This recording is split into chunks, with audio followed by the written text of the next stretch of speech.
بسم اللہ الرحمن الرحیم۔ مذہب اور جدید چیلنج، باب دوم، تبصرہ۔ پچھلے صفحات میں ہم نے ان مخالف مذہب استدلالات کا ذکر کیا ہے جو اس بات کے ثبوت کے لیے پیش کیے جاتے ہیں کہ دور جدید نے مذہب کے لیے کوئی گنجائش باقی نہیں رکھی ہے، مگر حقیقت یہ ہے کہ یہ محض ایک بے بنیاد دعویٰ ہے۔ جدید طریقہ فکر نے مذہب کو کسی بھی درجے میں کوئی نقصان نہیں پہنچایا ہے۔ اگلے ابواب میں ہم مذہب کے بنیادی تصورات کو ایک ایک کر کے لیں گے اور دکھائیں گے کہ کس طرح مذہب آج بھی ایک مسلمہ حقیقت ہے جیسا کہ وہ پہلے تھا۔ یہاں گزشتہ دلائل پر ایک عمومی تبصرہ پیش کیا جاتا ہے۔ نمبر 1، اس سلسلہ میں سب سے پہلے اس دلیل کو لیجئے جو طبیعاتی تحقیق کے حوالے سے پیش کی گئی ہے، یعنی کائنات کا مطالعہ کرنے سے یہ معلوم ہوا کہ یہاں جو واقعات ہو رہے ہیں وہ ایک متعین قانون فطرت کے مطابق ہو رہے ہیں، اس لیے ان کی توجیہ کرنے کے لیے کسی نامعلوم خدا کا وجود فرض کرنے کی ضرورت نہیں، کیونکہ معلوم قوانین خود اس کی توجیہ کے لیے موجود ہیں۔ اس استدلال کا بہترین جواب وہ ہے جو ایک عیسائی عالم نے دیا ہے۔ اس نے کہا، nature is a fact not an explanation, یعنی فطرت کا قانون کائنات کا ایک واقعہ ہے، وہ کائنات کی توجیہ نہیں ہے۔ تمہارا یہ کہنا صحیح ہے کہ ہم نے فطرت کے قوانین معلوم کر لیے ہیں، مگر تم نے جو چیز معلوم کی ہے وہ اس مسئلے کا جواب نہیں جس کے جواب کے طور پر مذہب وجود میں آیا ہے۔ مذہب یہ بتاتا ہے کہ وہ اصل اسباب و محرکات کیا ہیں جو کائنات کے پیچھے کام کر رہے ہیں، جبکہ تمہاری دریافت صرف اس مسئلے کے متعلق ہے کہ کائنات جو ہمارے سامنے کھڑی نظر آتی ہے اس کا ظاہری ڈھانچہ کیا ہے۔ جدید علم جو کچھ ہمیں بتاتا ہے وہ صرف واقعات کی مزید تفصیل ہے، نہ کہ اصل واقعے کی توجیہ۔ سائنس کا سارا علم اس سے متعلق ہے کہ جو کچھ ہے وہ کیا ہے، یہ بات اس کی دسترس سے باہر ہے کہ جو کچھ ہے وہ کیوں ہے، جبکہ توجیہ کا تعلق اسی دوسرے پہلو سے ہے۔ اس کو ایک مثال سے سمجھیے۔ مرغی کا بچہ انڈے کے مضبوط خول کے اندر پرورش پاتا ہے اور اس کے ٹوٹنے سے باہر آتا ہے۔ یہ واقعہ کیوں کر ہوتا ہے کہ خول ٹوٹے اور بچہ جو گوشت کے لوتھڑے سے زیادہ نہیں ہوتا وہ باہر نکل آئے؟ پہلے انسان اس کا جواب یہ دیتا تھا کہ خدا ایسا کرتا ہے، مگر اب خود بینی مشاہدہ کے بعد معلوم ہوا کہ جب 21 روز کی مدت پوری ہونے والی ہوتی ہے اس وقت ننھے بچے کی چونچ پر ایک نہایت چھوٹی سی سخت سینگ ظاہر ہوتی ہے۔ اس کی مدد سے وہ اپنے خول کو توڑ کر باہر آ جاتا ہے۔ سینگ اپنا کام پورا کر کے بچے کی پیدائش کے چند دن بعد خود بخود جھڑ جاتی ہے۔ مخالفین مذہب کے نظریے کے مطابق یہ مشاہدہ اس پرانے خیال کو غلط ثابت کرتا ہے کہ بچے کو باہر نکالنے والا خدا ہے، کیونکہ خود بین کی آنکھ ہم کو صاف طور پر دکھا رہی ہے کہ ایک 21 روزہ قانون ہے جس کے تحت وہ صورتیں پیدا ہوتی ہیں جو بچے کو خول سے باہر لاتی ہیں، مگر یہ مغالطے کے سوا کچھ نہیں۔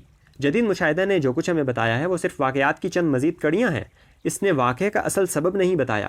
اس مشاہدہ کی صورتحال میں جو فرق پیدا ہوا ہے وہ اس کے سوا کچھ نہیں کہ پہلے جو سوال خول کے ٹوٹنے کے بارے میں تھا وہ سینگ کے اوپر جا کر ٹھہر گیا۔ بچے کا اپنے سینگ سے خول کو توڑنا واقعے کی صرف ایک درمیانی کڑی ہے، وہ واقعے کا سبب نہیں ہے۔ واقعے کا سبب تو اس وقت معلوم ہوگا جب ہم یہ جان لیں کہ چونچ پر سینگ کیسے ظاہر ہوئی۔ دوسرے لفظوں میں اس آخری سبب کا پتہ لگائیں کہ کیا بچہ اس ضرورت سے واقف تھا کہ اس کو خول سے باہر نکلنے کے لیے کسی سخت مددگار کی ضرورت ہے، اور اس کے لیے اس نے مادہ کو مجبور کیا کہ عین اس وقت پر ٹھیک 21 روز بعد بچے کی چونچ پر ایک ایسی سینگ کی شکل میں نمودار ہو جو اپنا کام پورا کرنے کے بعد جھڑ جائے۔ گویا پہلے یہ سوال تھا کہ خول کیسے ٹوٹتا ہے، اور اب یہ سوال ہو گیا کہ سینگ کیسے بنتی ہے۔ ظاہر ہے دونوں حالتوں میں کوئی نوعی فرق نہیں، اس کو زیادہ سے زیادہ حقیقت کا وسیع تر مشاہدہ کہہ سکتے ہیں، حقیقت کی توجیہ کا نام نہیں دے سکتے۔ یہاں میں ایک امریکی عالم حیاتیات سیسل بوئس ہیمن کے الفاظ نقل کروں گا۔ غذا ہضم ہونے اور اس کے جزو بدن بننے کے حیرت انگیز عمل کو پہلے خدا کی طرف منسوب کیا جاتا تھا، اب جدید مشاہدہ میں وہ کیمیائی رد عمل کا نتیجہ نظر آتا ہے۔ مگر کیا اس کی وجہ سے خدا کے وجود کی نفی ہو گئی؟ آخر کون طاقت ہے جس نے کیمیائی اجزاء کو پابند کیا کہ وہ اس قسم کا مفید رد عمل ظاہر کریں؟ غذا انسان کے جسم میں داخل ہونے کے بعد ایک عجیب و غریب خود کار انتظام کے تحت جس طرح مختلف مراحل سے گزرتی ہے، اس کو دیکھنے کے بعد یہ بات بالکل خارج از بحث معلوم ہوتی ہے کہ حیرت انگیز انتظام محض اتفاق سے وجود میں آ گیا۔ حقیقت یہ ہے کہ اس مشاہدہ کے بعد تو اور زیادہ ضروری ہو گیا کہ ہم یہ مانیں کہ خدا اپنے ان عظیم قوانین کے ذریعے عمل کرتا ہے جس کے تحت اس نے زندگی کو وجود دیا ہے۔ Reference: the evidence of God in an expanding universe, page number 221۔ اس سے آپ جدید دریافتوں کی حقیقت سمجھ سکتے ہیں۔ یہ صحیح ہے کہ سائنس نے کائنات کے بارے میں انسان کے مشاہدے کو بہت بڑھا دیا ہے، اس نے دکھا دیا ہے کہ وہ کون سے فطری قوانین ہیں جس میں کائنات جکڑی ہوئی ہے اور جس کے تحت وہ حرکت کر رہی ہے۔ مثلاً پہلے آدمی صرف یہ جانتا تھا کہ پانی برستا ہے، مگر اب سمندر کی بھاپ اٹھنے سے لے کر بارش کے قطرے زمین پر گرنے تک وہ پورا عمل انسان کو معلوم ہو گیا ہے جس کے مطابق بارش کا واقعہ ہوتا ہے۔ مگر یہ ساری دریافتیں صرف ایک واقعے کی تصویر ہیں، وہ واقعے کی توجیہ نہیں ہے۔ سائنس یہ نہیں بتا دی کہ فطرت کے قوانین کیسے قوانین بن گئے، وہ کیسے اس قدر مفید شکل میں مسلسل طور پر زمین و آسمان میں قائم ہیں، اور اس صحت کے ساتھ قائم ہیں کہ ان کی بنیاد پر سائنس میں قوانین مرتب کیے جاتے ہیں۔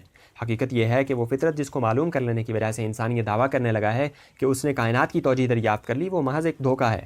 وہ ایک غیر متعلق بات کو سوال کا جواب بنا کر پیش کرنا ہے۔ یہ درمیانی کڑی کو آخری کڑی قرار دینا ہے۔ یہاں میں پھر مذکورہ عالم کے الفاظ دہراؤں گا، nature does not explain, she herself is need of an explanation, یعنی فطرت کائنات کی توجیہ نہیں کرتی، وہ خود اپنے لیے ایک توجیہ کی طالب ہے۔ اگر آپ کسی ڈاکٹر سے پوچھیں کہ خون سرخ کیوں ہوتا ہے تو وہ یہ جواب دے گا کہ اس کی وجہ یہ ہے کہ خون میں نہایت چھوٹے چھوٹے سرخ اجزاء ہوتے ہیں، 1 انچ کے 7,000ویں حصے کے برابر۔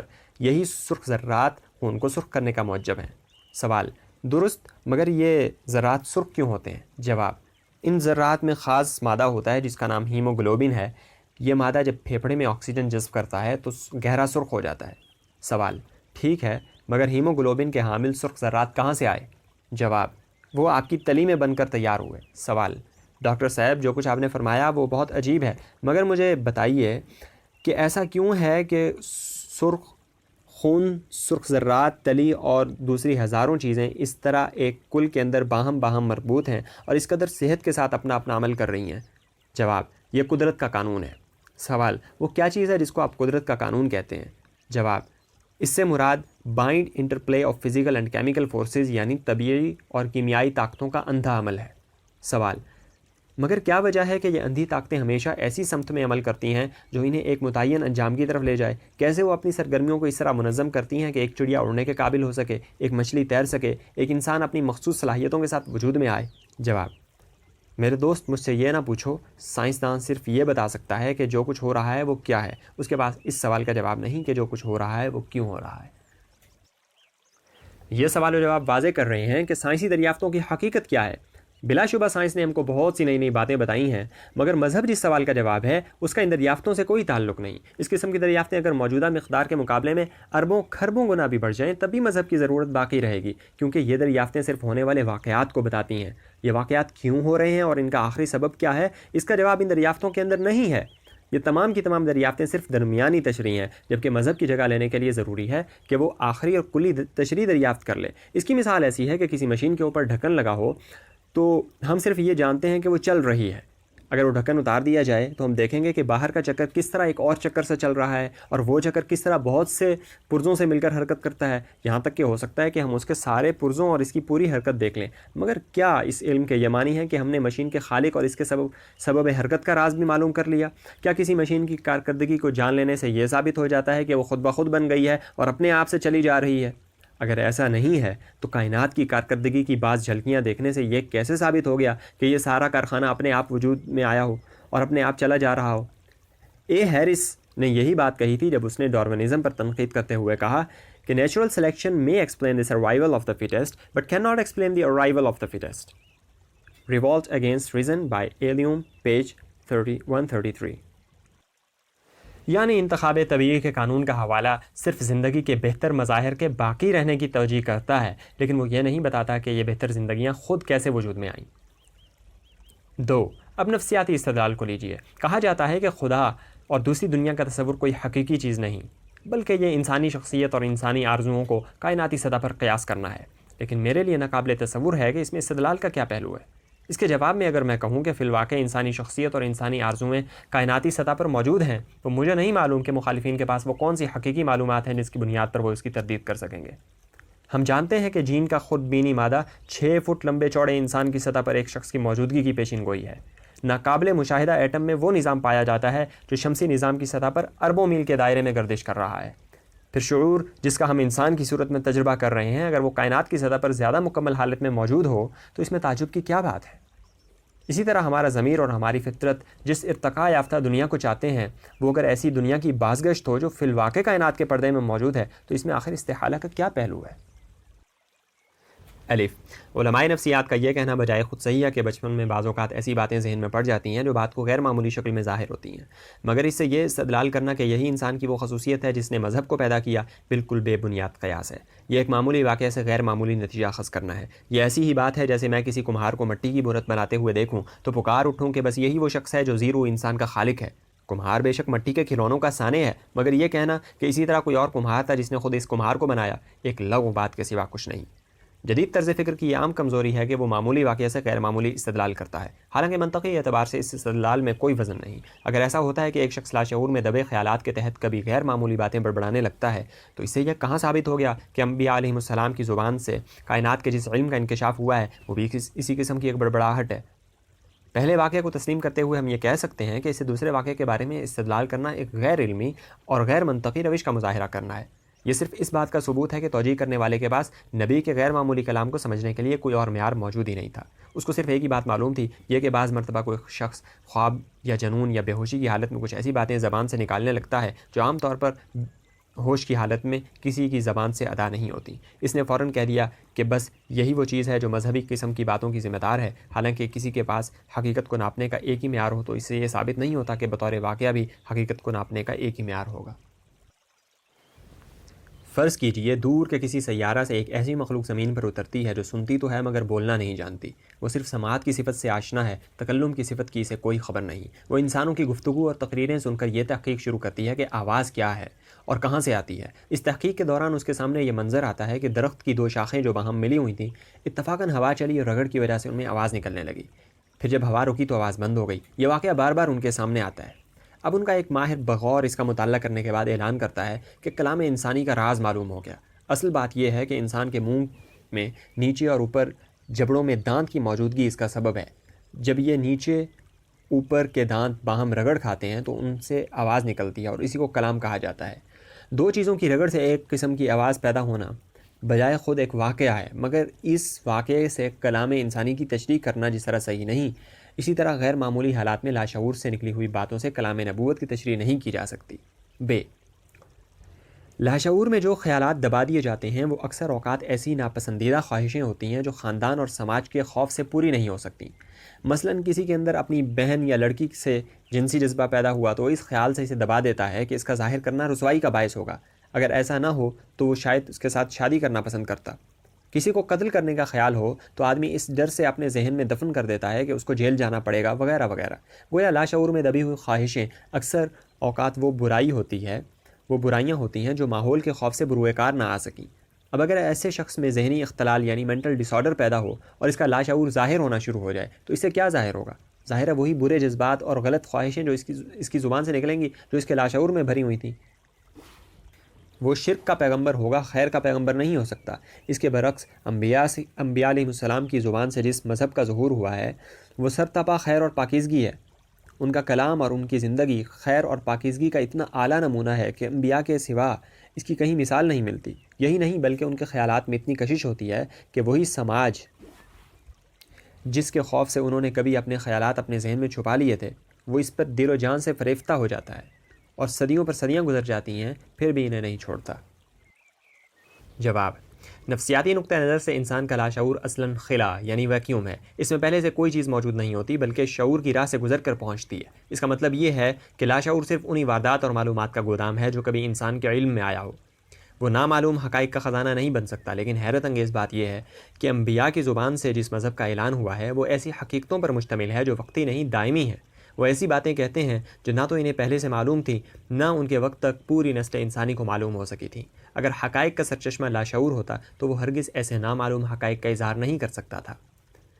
انبیاء کی زبان سے جس مذہب کا اظہار ہوا ہے اس میں فلکیات، طبیعیات، حیاتیات، نفسیات، تاریخ، تمدن، سیاست، معاشرت، غرض سارے ہی علوم کسی نہ کسی اعتبار سے مس ہوتے ہیں۔ ایسا ہمہ گیر کلام لاشعور تو درکنار، شعور کے تحت بھی اب تک کسی انسان سے ظاہر نہیں ہوا جس میں غلط فیصلے، خام اندازے، غلط واقعی بیانات اور ناقص دلائل موجود نہ ہوں، مگر مذہبی کلام حیرت انگیز طور پر اس قسم کے تمام اغلاط سے بالکل پاک ہے۔ وہ اپنی دعوت، اپنے استدلال اور اپنے فیصلوں میں تمام انسانی علوم کو چھوتا ہے، مگر سینکڑوں ہزاروں برس گزر جاتے ہیں، اگلی نسلوں کی تحقیق پچھلی نسلوں کے خیالات کو بالکل بے بنیاد ثابت کر دیتی ہے، مگر مذہب کی صداقت پھر بھی باقی رہتی ہے۔ آج تک حقیقی معنوں میں اس کے اندر کسی غلطی کی نشاندہی نہیں ہو سکی۔ اگر کسی نے ایسی جرت کی ہے تو وہ خود ہی غلط کار ثابت ہوا ہے۔ میں ایک کتاب جو 1935 میں لکھی گئی کی مثال دیتا ہوں جس میں ایک ماہر فلکیات نے انتہائی یقین کے ساتھ اس بات کا اظہار کیا ہے کہ اس نے قرآن مجید میں ایک فنی غلطی ڈھونڈ نکالی ہے۔ جیمز ہنری بریسٹٹ لکھتا ہے مغربی ایشیا کی قوموں میں طویل مدت کے رواج اور خاص طور پر اسلام کے غلبہ نے قمری کیلنڈر کو دنیا بھر میں رائج کر دیا۔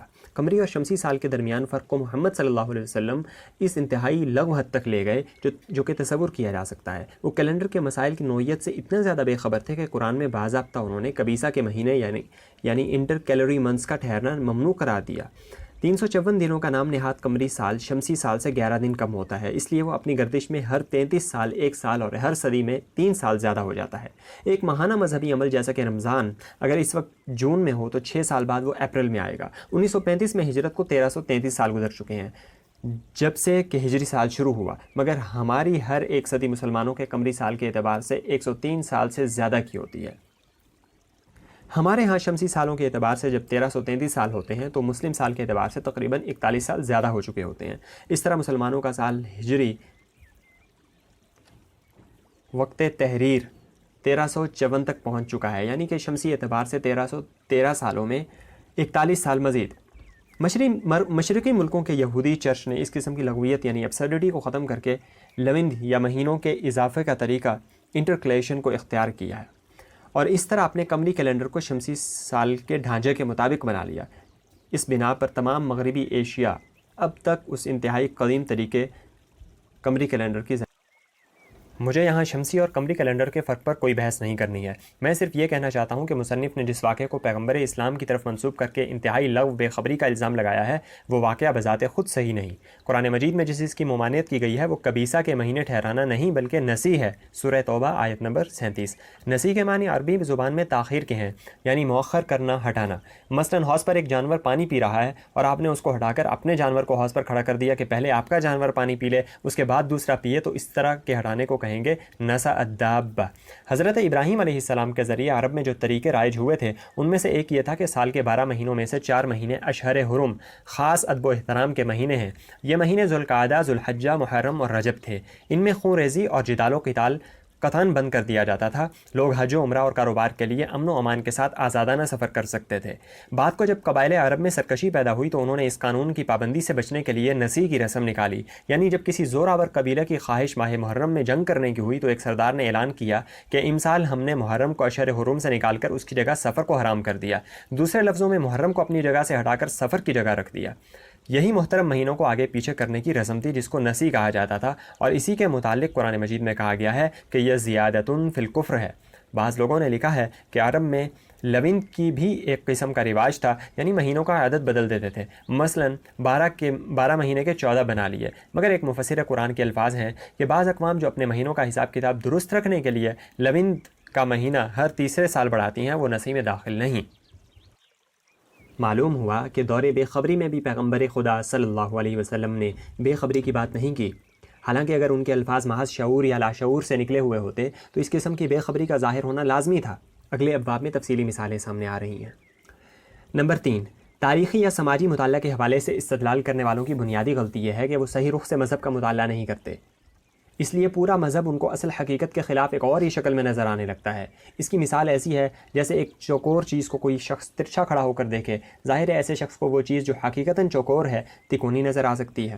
ان حضرات کی غلطی یہ ہے کہ وہ مذہب کا مطالعہ ایک معروضی مسئلہ آبجیکٹو پرابلم کے طور پر کرتے ہیں۔ Reference J Huxley, man in the modern world, page number 129۔ یعنی ظاہری طور پر مذہب کے نام سے جو کچھ تاریخ میں کبھی پایا گیا ہے ان سب کو مذہب کے اجزاء سمجھ کر یکساں حیثیت سے جمع کر لینا اور پھر ان کی روشنی میں مذہب کے بارے میں یک رائے قائم کرنا۔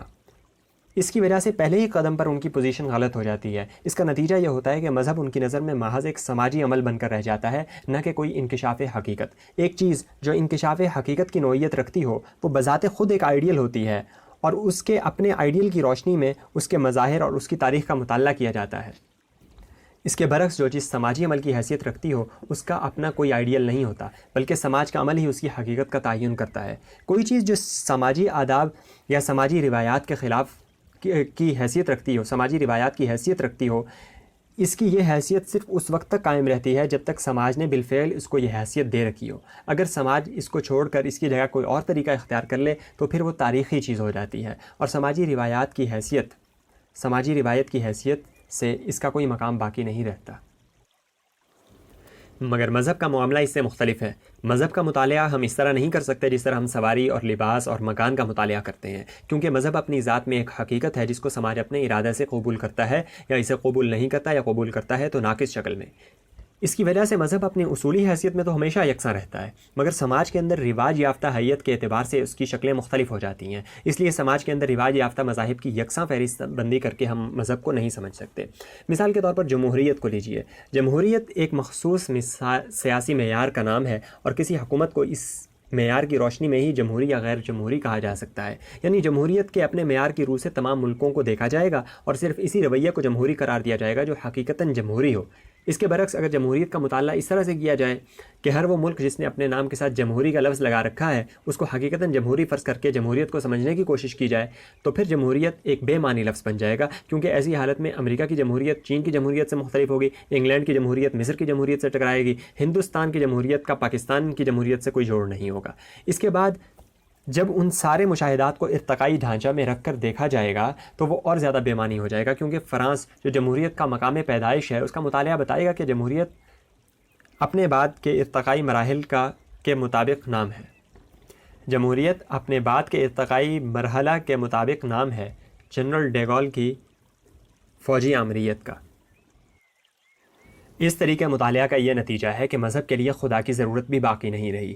مذہب کی تاریخ میں اس کی مثال موجود ہے کہ مذہب خدا کے بغیر بھی ہو سکتا ہے۔ یہ مثال بدھ دھرم کی ہے، جو مذہب ہونے کے باوجود خدا کے تصور سے خالی ہے۔ اس لیے آج بھی بہت سے لوگ یہ کہنے لگے ہیں کہ مذہب کا مطالعہ خدا سے الگ کر کے کیا جانا چاہیے۔ اگر اس ضرورت کو تسلیم کر لیا جائے کہ لوگوں کے اندر اخلاق اور تنظیم پیدا کرنے کے لیے مذہبی نوعیت کی کوئی چیز ضروری ہے، تو اس مقصد کے لیے لازمی طور پر خدا کو ماننا ضروری نہیں، بے خدا مذہب بھی اس ضرورت کو پورا کر سکتا ہے۔ چنانچہ یہ لوگ بدھزم کے حوالے سے یہ کہتے ہیں کہ اب موجودہ ترقی یافتہ دور میں اس قسم کا مذہبی ڈھانچہ سماج کے لیے زیادہ موزوں ہے۔ ان حضرات کے نزدیک دور جدید کا خدا خود سماج اور اس کے سیاسی اور معاشی مقاصد ہیں، اور اس کی عبادت گاہیں مساجد اور گرجا نہیں بلکہ ڈیم اور کارخانے ہیں، وغیرہ وغیرہ۔ ملاحظہ ہو جولین ہکسلے کی کتاب مذہب بغیر الہام۔ مذہب کو اقرار خدا سے انکار خدا تک پہنچانے میں نام نہاد ارتقائی مطالعہ کا بھی دخل ہے۔ یہ حضرات یہ کرتے ہیں کہ پہلے ان تمام چیزوں کو جمع کر لیتے ہیں جو کبھی مذہب کے نام سے منسوب رہی ہیں، اور اس کے بعد اپنی مرضی کے مطابق ان کے درمیان ایک ارتقائی ترتیب قائم کر لیتے ہیں، جس میں ایسے تمام پہلوؤں کو نظر انداز کر دیا جاتا ہے جس سے ان کی مذمومہ ارتقائی ترتیب مشتبہ ہو سکتی ہے۔ مثلا انسانیات، انٹولوجی اور سماجیات، سوشیولوجی کے ماہرین نے زبردست مطالعہ اور تحقیق کے بعد یہ دریافت کیا ہے کہ خدا کا تصور کئی خداؤں سے شروع ہوا اور بتدریج ترقی کرتے کرتے ایک خدا تک پہنچا، لیکن یہ ترقی ان کے نزدیک الٹی ہوئی ہے، کیونکہ خدا کے تصور نے ایک خدا کی شکل اختیار کر کے اپنے آپ کو تضاد میں مبتلا کر دیا ہے۔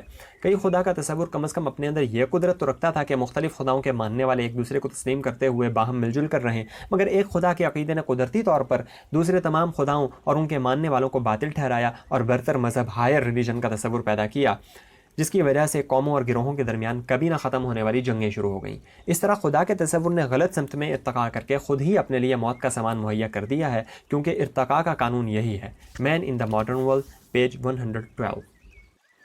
مگر اس ارتقائی ترتیب میں صریح طور پر اصل واقعہ کو نظر انداز کر دیا گیا ہے، کیونکہ معلوم تاریخ کے مطابق سب سے پہلے پیغمبر حضرت نوح علیہ السلام تھے، اور ان کی دعوت کے متعلق ثابت ہے کہ وہ ایک خدا کی دعوت تھی۔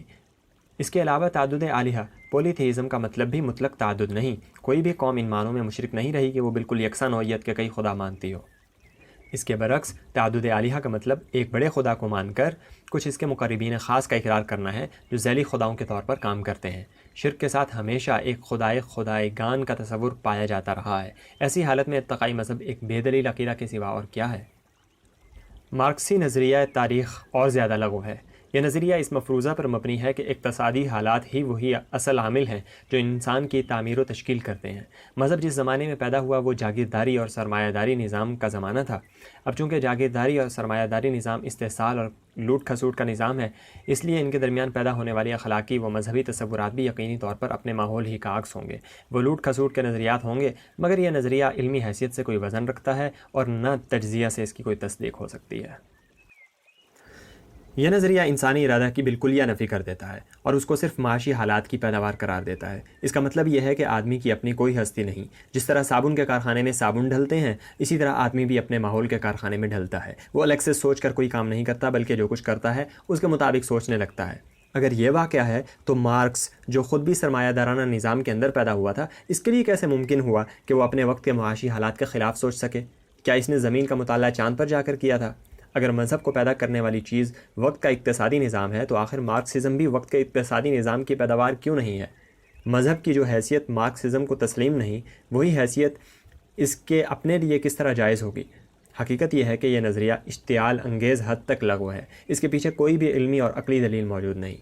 تجربے سے بھی اس نظریے کی غلطی واضح ہو چکی ہے۔ روس کی مثال اس کو سمجھنے کے لیے کافی ہے، جہاں تقریباً آدھی صدی سے اس نظریہ کو مکمل غلبہ حاصل ہے۔ طویل ترین مدت سے زبردست پروپیگنڈا ہو رہا ہے کہ روس کے مادی حالات بدل گئے ہیں، وہاں کا نظام پیداوار، نظام تبادلہ اور نظام تقسیم دولت سب غیر سرمایہ دارانہ ہو چکا ہے، مگر اسٹالن کے مرنے کے بعد خود روسی لیڈروں کی طرف سے تسلیم کیا گیا ہے کہ اسٹالن کے زمانہ حکومت میں روس کے اندر ظلم و جبر کا نظام رائج تھا اور عوام کا اسی طرح استحصال کیا جا رہا تھا جیسے سرمایہ دارانہ ملکوں میں ہوتا ہے۔ اگر اس حقیقت کو سامنے رکھا جائے کہ روس میں پریس پر حکومت کا مکمل کنٹرول ہونے کی وجہ سے اسٹالن کے لیے ممکن ہو سکا کہ وہ اپنے ظلم اور استحصال کو دنیا کے سامنے عدل و انصاف کے نام سے مشہور کرے، اور پریس کا یہی کنٹرول اب بھی وہاں جاری ہے، تو یہ بات سمجھ میں آ جاتی ہے کہ آج بھی خوبصورت پروپیگنڈے کے پس منظر میں روس کے اندر وہی سب کچھ ہو رہا ہے جو اسٹالن کے زمانے میں ہوتا تھا۔ روسی کمیونسٹ پارٹی کی 20ویں کانگریس فروری 1956 نے اسٹالن کے مظالم کا انکشاف کیا تھا۔ اس کے بعد اگر پارٹی کی حاشیہ نمبر 1 اکتوبر 1964 میں خروشچیف کی برطرفی اور اس کے بعد کے واقعات سے اس کی تصدیق بھی ہو چکی ہے۔ حقیقت یہ ہے کہ مذہب کے خلاف دور جدید کا پورا استدلال ایک قسم کا علمی سوفسطہ ہے، سائنٹیفک سوفزم ہے، اس کے سوا کچھ نہیں۔ اس نام نہاد علمی استدلال کی حقیقت صرف یہ ہے کہ کہیں کی اینٹ کہیں کا روڑا، بھانمتی نے کنبا جوڑا۔ یہ صحیح ہے کہ واقعات کے مطالعہ کے لیے علمی طریقہ اختیار کیا جاتا ہے، مگر علمی طریقہ محض ایک طریقہ ہونے کی وجہ سے صحیح نتائج تک نہیں پہنچ سکتا۔ اس کے ساتھ ساتھ دوسرے ضروری پہلوؤں کو ملحوظ رکھنا ناگزیر ہے۔ مثلاً ادھوری اور یکروخی معلومات پر اگر علمی طریقہ کو آزمایا جائے تو وہ بظاہر علمی ہونے کے باوجود ناقص اور غلط نتیجے تک ہی پہنچے گا۔ جنوری 1964 کے پہلے ہفتے میں نئی دہلی میں مستشرقین کی ایک بین الاقوامی کانگریس ہوئی، جس میں 1200 علماء مشرقیات شریک ہوئے۔ اس موقع پر ایک صاحب نے ایک مقالہ پڑھا جس میں کئی مسلم یادگاروں کے بارے میں یہ دعویٰ کیا گیا تھا کہ وہ مسلمانوں کی بنوائی ہوئی نہیں ہیں بلکہ ہندو راجاؤں کی بنوائی ہوئی ہیں۔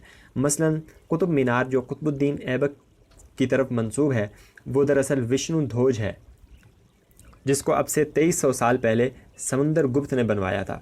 بعد کے مسلم مورخین نے اس کو غلط طور پر قطب مینار کے نام سے پیش کیا۔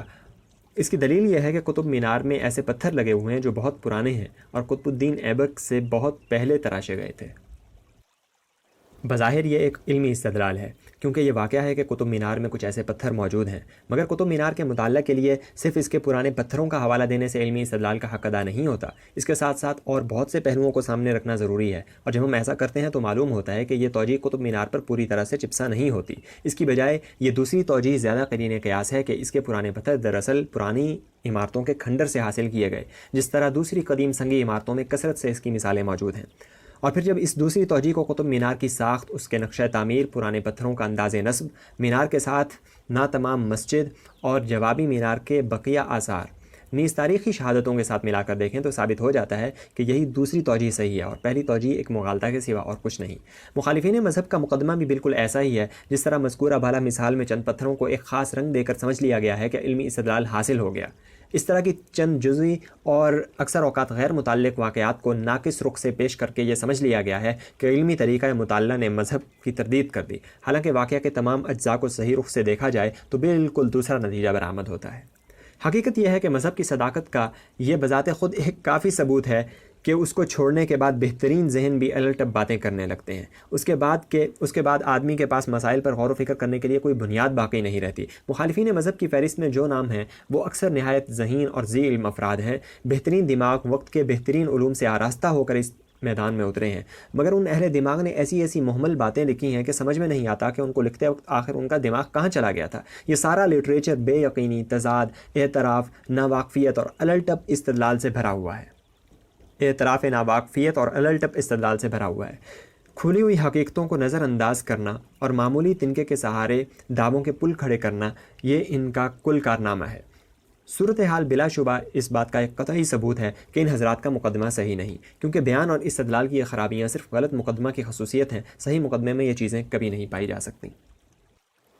مذہب کی صداقت اور مخالفین مذہب کے نظریے کی غلطی اس سے بھی واضح ہے کہ مذہب کو مان کر زندگی اور کائنات کا جو نقشہ بنتا ہے وہ ایک نہایت حسین و جمیل نقشہ ہے. وہ انسان کے اعلیٰ افکار سے اس طرح مطابق ہے جیسے مادی کائنات ریاضیاتی معیاروں کے عین مطابق ہے. اس کے برعکس مخالف مذہب فلسفہ کے تحت جو نقشہ بنتا ہے وہ انسانی ذہن سے بالکل غیر متعلق ہے. یہاں میں برٹرنڈ رسل کا ایک اقتباس نقل کروں گا. انسان ایسے اسباب کی پیداوار ہے جن کا پہلے سے سوچا سمجھا کوئی مقصد نہیں. اس کا آغاز، اس کی نشو و نما، اس کی تمنائیں اور اس کے اندیشے، اس کی محبت، اس کے عقائد سب محض ایٹموں کی اتفاقی ترتیب کا نتیجہ ہے. اس کی زندگی کی انتہا قبر ہے اور اس کے بعد کوئی بھی چیز اسے زندگی عطا نہیں کر سکتی. قرن ہا قرن کی جد و جہد، تمام قربانیاں، بہترین احساسات اور اکبریت کے روشن کارنامے سب نظام شمسی کے خاتمہ کے ساتھ فنا ہو جانے والی چیزیں ہیں. انسانی کامرانیوں کا پورا محل ناگزیر طور پر کائنات کے ملبہ کے نیچے دب کر رہ جائے گا. یہ باتیں اگر بالکل قطعی نہیں تو وہ حقیقت کے اتنی قریب، سو نیئرلی سرٹن ہے کہ جو فلسفہ بھی اس کا انکار کرے گا وہ باقی نہیں رہ سکتا. Reference limitation of science, page number 133. یہ اقتباس گویا غیر مذہبی مادی فکر کا خلاصہ ہے. اس کے مطابق ساری زندگی نہ صرف یہ کہ بالکل تیر و تار نظر آتی ہے، بلکہ اگر زندگی کی مادی تعبیر کو لیا جائے تو پھر خیر و شر کا کوئی قطعی معیار نہیں رہتا. اس کی روح سے انسانوں پر بم گرانا کوئی ظالمانہ فعل نہیں، کیونکہ انسانوں کو بہرحال ایک دن مرنا ہے. اس کے برعکس مذہبی فکر میں امید کی روشنی ہے. اس میں زندگی اور موت دونوں بامعنی نظر آتے ہیں. اس میں ہماری نفسیات کے تمام تقاضے اپنی جگہ پا لیتے ہیں. ایک تصور کے ریاضیاتی ڈھانچے میں فٹ ہو جانے کے بعد اگر سائنسدان مطمئن ہو جاتا ہے کہ اس نے حقیقت پا لی، تو مذہبی تصور کا انسانی ذہن میں پوری طرح بیٹھ جانا یقینی طور پر اس بات کا ثبوت ہے کہ یہی وہ حقیقت ہے جس کی انسان کو تلاش تھی، جس کو انسان کی فطرت تلاش کر رہی تھی. اس کے بعد ہمارے پاس اس کے انکار کی واقعی کوئی بنیاد نہیں رہتی. یہاں میں ایک امریکی ریاضی دان ایرل چیسٹر ریکس کے الفاظ نقل کروں گا. میں سائنس کے اس تسلیم شدہ اصول کو استعمال کرتا ہوں جو زیادہ مختلف نظریوں میں سے کسی ایک کے انتخاب کرنے میں کے لیے کام میں لایا جاتا ہے. اس اصول کے مطابق اس نظریے کو اختیار کیا جاتا ہے جو مقابلتاً نہایت سادگی کے ساتھ تمام متنازع فیہی مسائل کی تشریح کر دے. بہت عرصہ ہوا جب یہی اصول ٹولمی کے نظریے، ٹولمک تھیوری اور کوپرنیکس کے درمیان فیصلہ کرنے کے لیے استعمال کیا گیا. اول ذکر کا دعویٰ تھا کہ زمین نظام شمسی کا مرکز ہے. اس کے برعکس ثانی ذکر کہتا تھا کہ سورج نظام شمسی کا مرکز ہے. ٹولمیہ کا نظریہ اس قدر پیچیدہ اور الجھا ہوا تھا کہ زمین کی مرکزیت کا نظریہ رد کر دیا گیا. مجھے اعتراف ہے کہ میرا یہ استدلال بہت سے لوگوں کے لیے کافی نہیں ہوگا. ان کے مادی ذہن کے چوکھٹے میں کسی طرح خدا اور مذہب کی بات نہیں بیٹھے گی. مگر جو چیز مجھے مطمئن کرتی ہے وہ یہ کہ ان حضرات کا عدم اطمینان حقیقتاً مذہب کے حق میں استدلال کی کمی کی وجہ سے نہیں، بلکہ اس کی وجہ وہ متعصبانہ ذہن ہے جو مذہبی استدلال کو قبول کرنے کے لیے آمادہ نہیں ہوتا. سر جیمز جینز نے اپنی کتاب پر اسرار کائنات کے آخر میں نہایت صحیح لکھا ہے. ہمارے جدید ذہن واقعات کی مادی توجیہ کے حق میں ایک طرح کا تعصب یعنی باعث رکھتے ہیں. Mysterious universe, page number 189. Whittaker Chambers نے اپنی کتاب شہادت وٹنس میں ایک واقعہ کا ذکر کیا ہے جو بلا شبہ اس کی زندگی کے لیے ایک نقطہ انقلاب، ٹرننگ پوائنٹ بن سکتا تھا. وہ اپنی چھوٹی بچی کی طرف دیکھ رہا تھا کہ اس کی نظر بچی کے کان پر جا پڑی اور غیر شعوری طور پر وہ اس کی ساخت کی طرف متوجہ ہو گیا. اس نے اپنے جی میں سوچا، یہ کتنی غیر ممکن بات ہے کہ ایسی پیچیدہ اور نازک چیز محض اتفاق سے وجود میں آ جائے. یقیناً یہ پہلے سے سوچے سمجھے نقشے کے تحت ہی ممکن ہوئی ہوگی. مگر جلد ہی اس نے اس خیال کو اپنے ذہن سے نکال دیا، کیونکہ اسے احساس ہوا کہ اگر وہ اس کو ایک منصوبہ مان لے تو اس کا منطقی نتیجہ یہ ہوگا کہ اسے منصوبہ ساز خدا کو بھی ماننا ہوگا، اور یہ ایک ایسا تصور تھا جسے قبول کرنے کے لیے اس کا ذہن آمادہ نہیں تھا. اس واقعے کا ذکر کرتے ہوئے تھامس ڈیوڈ پارکس نے لکھا ہے، میں اپنے پروفیسروں اور ریسرچ کے سلسلے میں اپنے رفقائے کار میں سے بہت سے سائنسدانوں کے بارے میں جانتا ہوں کہ علم کیمیا اور طبیعیات کے مطالعہ و تجربے کے دوران انہیں بھی متعدد مرتبہ اس طرح کے احساسات سے دوچار ہونا پڑا ہے. The evidence of God in an expanding universe, edited by John Clover Monsma. نظریہ ارتقاء کی صداقت پر موجودہ زمانے کے سائنسدان متفق ہو چکے ہیں. ارتقاء کا تصور ایک طرف تمام علمی شعبوں پر چھاتا جا رہا ہے. ہر وہ مسئلہ جس کو سمجھنے کے لیے خدا کی ضرورت تھی اس کی جگہ بے تکلف ارتقاء کا ایک خوبصورت بت بنا کر رکھ دیا گیا ہے. مگر دوسری طرف عضویاتی ارتقاء یعنی آرگینک ریولوشن کا نظریہ جس سے تمام ارتقائی تصورات اخذ کیے گئے ہیں اب تک بے دلیل ہے. حتیٰ کہ بعض علماء نے صاف طور پر کہہ دیا ہے کہ اس تصور کو ہم صرف اس لیے مانتے ہیں کہ اس کا کوئی بدل ہمارے پاس موجود نہیں ہے. سر آرتھر کیپ نے 1953 میں کہا تھا، evolution is unproved and unprovable. We believe it only because the only alternative is special creation and that is unthinkable. Islamic Thought, December 1961.